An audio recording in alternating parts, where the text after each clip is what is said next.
Is the tragedy of Wano and the end of Act 3 coming in the next chapter? Because from what we saw in this chapter is definitely possible, and we will get into that, but let's start from the top. This week there's no cover page requests, but we do get some colored stuff. One Piece is actually featured on the cover of Jump magazine this week. We see Kid, Luffy, and Law, further hyping up Roof Piece when we finally go back to it. On top of that, we get a double page color spread of Kaido, his calamities, and the Toby Roppo. I actually really like this color spread because we get to see the Beast Pirates and their official color designs. Just gets me more excited to see more of them in the story. But jumping into the chapter, we have Bao Huang doing her thing, still scouting things out. A while back she discovered where the scabbards were, and this chapter she finds the other target she was looking for. And that other target is Momonosuke, and she's actually able to somehow find him through Yamato's clothes. Momonosuke is actually hugging Yamato's back right now as she's just going through and wiping out a bunch of beast pirates. But yeah, he's still having a great time in there, having that classic perverted Momo face. So this is being transmitted by Bao Huang throughout Onigishima. And because of this, Sanji is actually able to find out about this because he defeated one of the people with the eye masks. And through Sanji, we actually find out some pretty important information.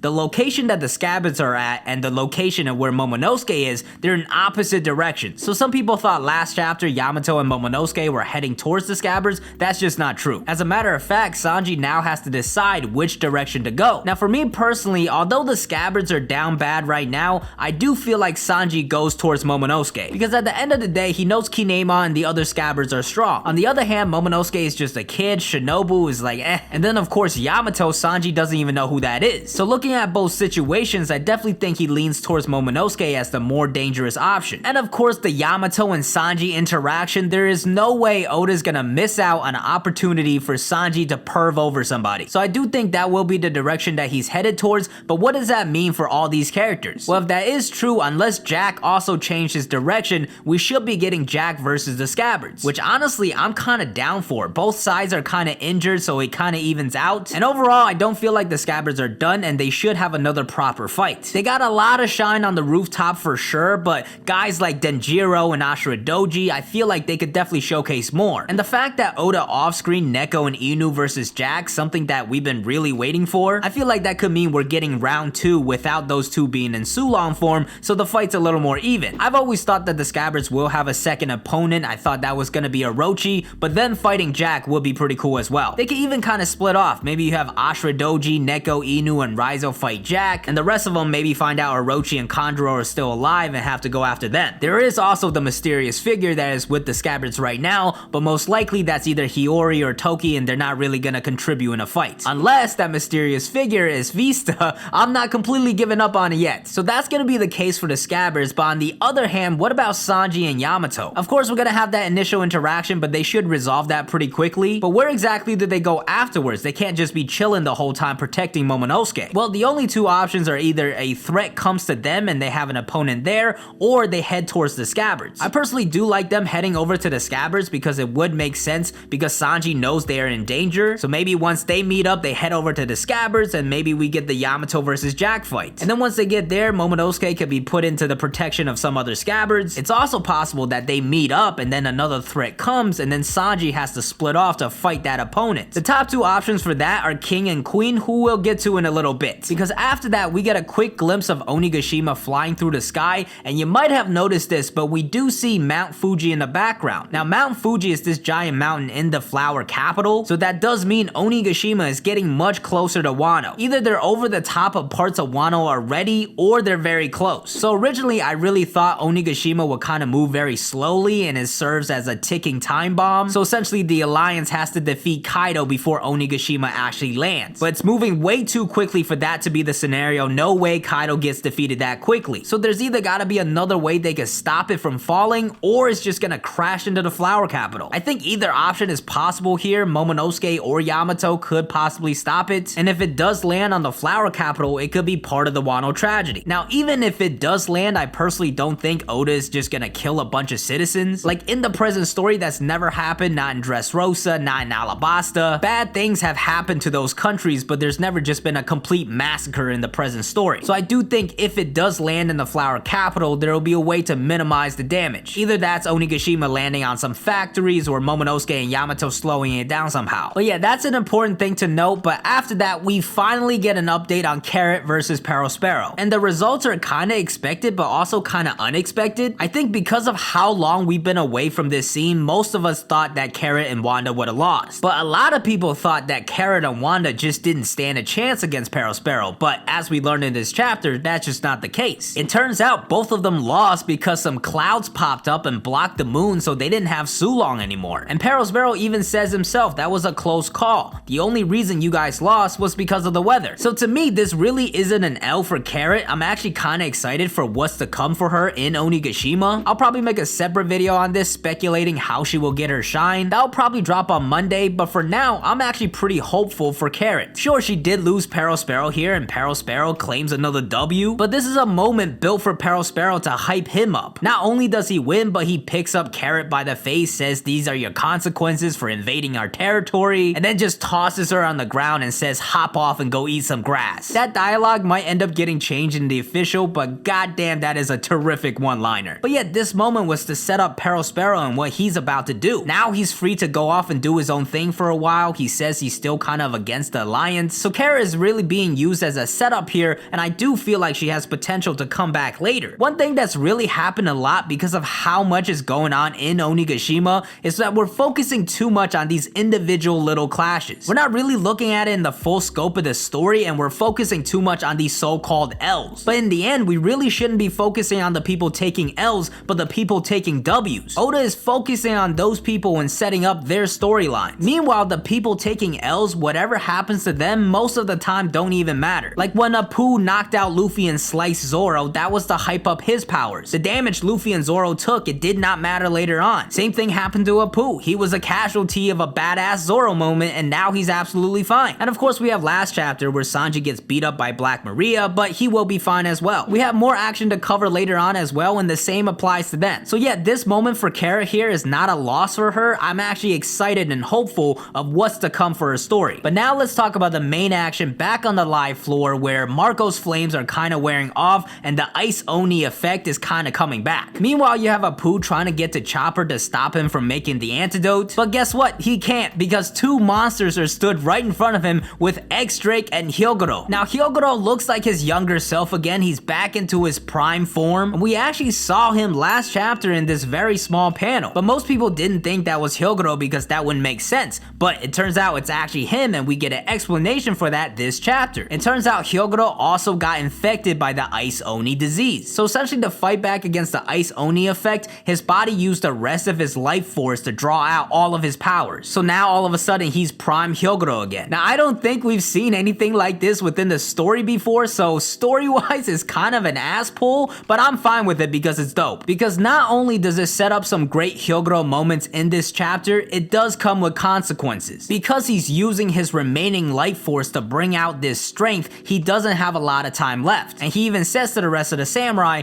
if the antidote doesn't come back in time and I turn into an ice demon, you gotta kill me. Because this man is so strong now, he's just gonna wreak havoc. And we do get a first-hand look of just how strong Prime Hyogoro is. To fight against Hyogoro, Hote and the Mimawari Gumi step up to the plate, and this was actually a matchup I wanted to see from a long time ago. Specifically, I wanted to see the Yakuza bosses and Hyogoro fight against the Mimawari Gumi. We don't really get any of the Yakuza bosses, but seeing Prime Hyogoro is enough, because Hyogoro unleashes one sword flower style and just wipes these guys out. These guys don't even stand a chance. The attack looks like fire is just coming off of Hyogoro and people just getting sliced left and right. And here's the thing, in this chapter a lot of people are focusing on Marco, but I was more hyped and impressed by Hyogoro. Like, we knew this man was strong, but how strong is Prime Hyogoro? Just wipes out the Mimawari Gumi, and the most interesting thing is what he's actually thinking to himself. He's actually pretending to talk to Odin, saying like, hey Odin, I've always thought, if you and I teamed up against Kaido, what really would have happened? And like, again, we've always thought Hyogoro was strong, but yo, if he's saying he could have changed the tide of that war, how strong is Hyogoro? Like, I would say it's not out of the question that he's as strong as some of the strongest scabbards right now. And if he's actually at that level in a fight against Jack, is it impossible that he wins? Hyogoro being commander level was not something I expected to think about, but here we are. But yeah, he does his job, wipes the floor with the Mimawari Gumi, and then after that, he's kind of done and worn out. He starts giving his final words, saying like, the scabbards did a really good job of setting up this raid. I got my new protege with Luffy, and it's really a reflection of how he's ready to go and that he sees hope in Wano. And at this point, he's such a threat to the Beast Pirates that Queen actually focuses on him. Queen is about to launch a 99-cent store Burrow Blast, but now comes the Marco shine. And like guys, everything Marco does in this chapter is incredibly impressive. He's just dashing back and forth against two Yonko commanders. First hits Queen, makes him bleed out the mouth, then launches an attack at King. He blasts King back and follows it up with a knee, then dashes right back to Queen and smacks him away. Like Marco put in a lot of work in this chapter against these two, and you gotta admit it's very impressive. But overall, this was something I kinda expected out of Marco, and I'm not that surprised. From what we saw in Marineford, he pretty much did similar things with Admiral, so him doing this against two Yonko commanders is not very surprising to me. But I guess if anybody actually thought Marco was weak, there's your wake-up call. So yeah, Marco is absolutely showing out, but at the same time, I don't think we should overestimate this. He's absolutely handling King and Queen right now, but he's putting in a lot of work. I do not think this is sustainable, and I do not think it's gonna be a 2v1 for the rest of the fight. Like if you look at him physically, he's a little battered up, and even Perospero comes in later and says, oh, Marco looks kinda tired. So right now he's definitely doing his best and it's working, but if the other two go serious and go like hybrid form, it's gonna be a problem. And again, this is another very quick clash. Don't look at this as Queen and King are weak. When it comes time for King and Queen to really get their shine, they will definitely get their shine. The more interesting thing about King and Queen is that they get knocked into separate buildings. Now, could that possibly lead to them ending up by Sanji and Yamato? Definitely a possibility, and that could be a way Sanji comes in and helps out, but it's also very possible that they just bounce back next chapter and Perospero also gets involved. And when that happens, it's definitely going to be a problem for Marco, especially with Perospero and how he could trap people. At the same time, Perospero's a wild card because he doesn't like the alliance and he could fight back as well. I don't necessarily think he's going to team up with Marco, though I'm kind of confused how they ended up in an alliance in the first place. But yeah, Perospero definitely going to throw a wrench in things next chapter. But with the end of that action, it leads us to the end of the chapter where the tides are turning back. People are turning back into Ice Onis, and Hyogoro's time is up. One of the Yakuza bosses is getting ready to kill Hygoro so he doesn't wipe out everybody, and Hygoro has no regrets. He's done his part, he's passing it on to the next generation. But the question is, does Hygoro actually die?